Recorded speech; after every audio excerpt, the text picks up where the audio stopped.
नमस्कार। कभी सोचा है कि भारत की खरबों डॉलर की अर्थव्यवस्था की असली धड़कन कहाँ बसती है?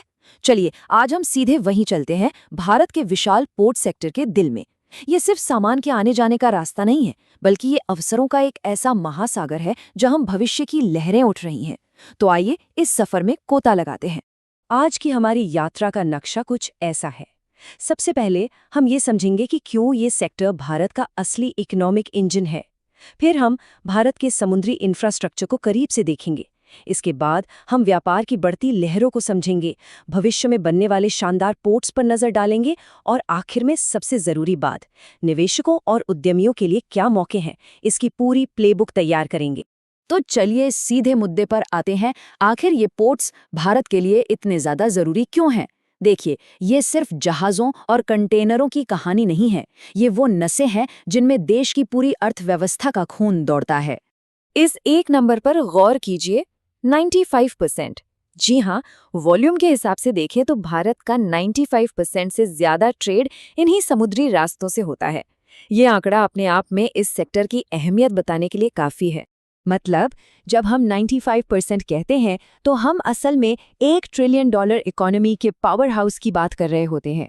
तो चलिए अब इस इंजन का हुड उठाते हैं और देखते हैं कि अंदर कौन कौन से पुर्जे हैं जो इसे इतनी ताकत देते हैं। तो अब जब हम इसका महत्व समझ गए हैं तो चलिए जरा जमीनी हकीकत देखते हैं। भारत की इस लंबी समुद्री तटरेखा पर असल में क्या चल रहा है, ये पोर्ट्स हैं कहाँ और इनका सिस्टम काम कैसे करता है। देखिए, भारत के पोर्ट सिस्टम की कहानी के दो हिस्से हैं।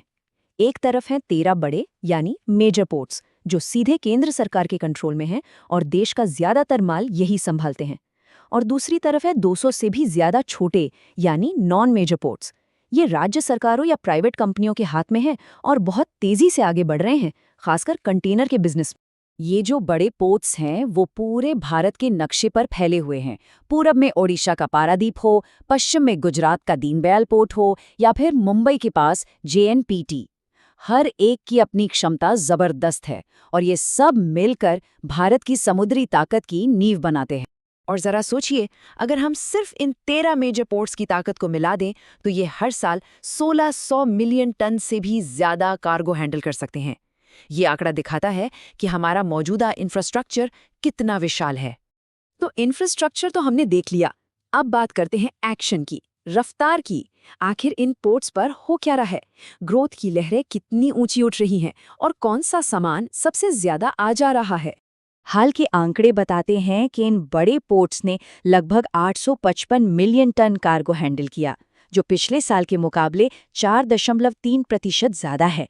ये साफ साफ दिखाता है कि ग्रोथ की रफ्तार लगातार बनी हुई है। और अच्छी बात यह है कि ये ग्रोथ किसी एक चीज पर निर्भर नहीं है। आप देखिए, तेल, कंटेनर और कोयला, ये तीनों ही बड़े खिलाड़ी हैं। इसका मतलब है कि हमारा ट्रेड काफी डाइवर्सिफाइड है, जो एक मजबूत इकोनॉमी की निशानी है। तो ये तो हुई अब तक की कहानी। अब जरा भविष्य की तरफ देखें। प्लान ये है कि 2028 तक हर साल लगभग 500 मिलियन टन की नई कैपेसिटी जोड़ी जाएगी। ये दिखाता है कि भविष्य में और भी ज्यादा ट्रेड की उम्मीद की जा रही है। तो अब सवाल ये उठता है कि ये जो अगली बड़ी ग्रोथ है, ये जो अगला बड़ा निवेश है, वो कहाँ से आएगा? इस सेक्शन में हम उन मेगा प्रोजेक्ट्स की बात करेंगे जो भारत के भविष्य के समुद्री दरवाजे बनने जा रहे हैं। आगे बढ़ने से पहले एक टर्म को समझ लेते हैं, ग्रीन फील्ड प्रोजेक्ट।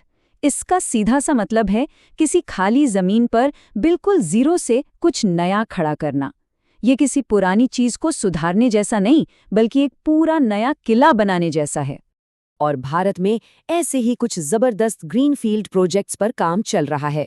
महाराष्ट्र का वधावन पोर्ट एक गेम चेंजर साबित हो सकता है। वहीं ग्रेट निकोबार में गलाथिया बे पोर्ट भारत को दुनिया के शिपिंग मैप पर एक अहम खिलाड़ी बना सकता है।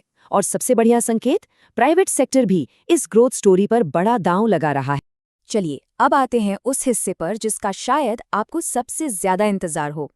एक इन्वेस्टर या एक एंटरप्रेन्योर के तौर पर आपके लिए इस कहानी में क्या है? आप इस तेज रफ्तार सेक्टर का फायदा कैसे उठा सकते हैं? पहला और सबसे सीधा तरीका है उन कंपनियों के स्टॉक्स में निवेश करना जो सीधे तौर पर पोर्ट्स चलाती हैं, जैसे अदानी पोर्ट्स, JSW इंफ्रा वगैरह। ये प्योर प्ले ऑप्शंस है। अगर पोर्ट्स अच्छा करेंगे तो ये कंपनियां भी अच्छा करेंगी।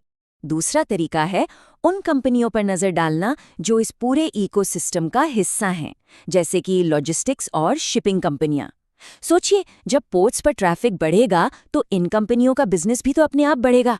और अगर आप अपना कुछ शुरू करना चाहते हैं, तब तो यहाँ मौकों का भंडार है। आप पोर्ट्स के पास वेयरहाउसिंग या कोल्ड चेन बना सकते हैं, सप्लाई चेन को बेहतर बनाने के लिए कोई टेक प्लेटफॉर्म बना सकते हैं, सस्टेनेबल टेक्नोलॉजी में काम कर सकते हैं, या फिर देश के अंदरूनी हिस्सों को पोर्ट से जोड़ने के लिए लॉजिस्टिक्स हब बना सकते हैं। तो इन सब बातों का निचोड़ क्या है? बात बहुत सीधी है। जब हमारे पोर्ट्स ज्यादा कुशल होते हैं तो लॉजिस्टिक्स की लागत कम हो जाती है, और जब लागत कम होती है तो मेड इन इंडिया प्रोडक्ट्स दुनिया के बाजार में ज्यादा कॉम्पिटिटिव हो जाते हैं। लेकिन हाँ, जहाँ इतने बड़े मौके होते हैं वहाँ कुछ रिस्क भी होते हैं। याद रखिए, ये बहुत ज्यादा पैसा और लंबा समय मांगने वाले प्रोजेक्ट्स हैं। ये ग्लोबल ट्रेड के उतार चढ़ाव से सीधे तौर पर जुड़े हैं, और सरकारी नीतियों में बदलाव का भी इन पर गहरा असर पड़ सकता है। और आखिर में जरा इस विजन को देखिए। आज हमारी कुल क्षमता 1600 मिलियन मीट्रिक टन के आसपास है, और 2047 तक का लक्ष्य है 10,000 मिलियन मीट्रिक टन। ये दिखाता है कि आगे का सफर कितना लंबा और कितना महत्वाकांक्षी होने वाला है। तो हम आपको इसी बड़े सवाल के साथ छोड़े जाते हैं। इस विशाल लक्ष्य को पाने के लिए इनोवेशन की अगली लहर कहाँ से आएगी? क्या इसका जवाब नई टेक्नोलॉजी में छिपा है, या प्राइवेट एंटरप्रेन्योर्स में, या फिर सस्टेनेबल तरीकों में? भारत की समुद्री कहानी का अगला अध्याय इन्हीं सवालों के जवाब से लिखा जाएगा।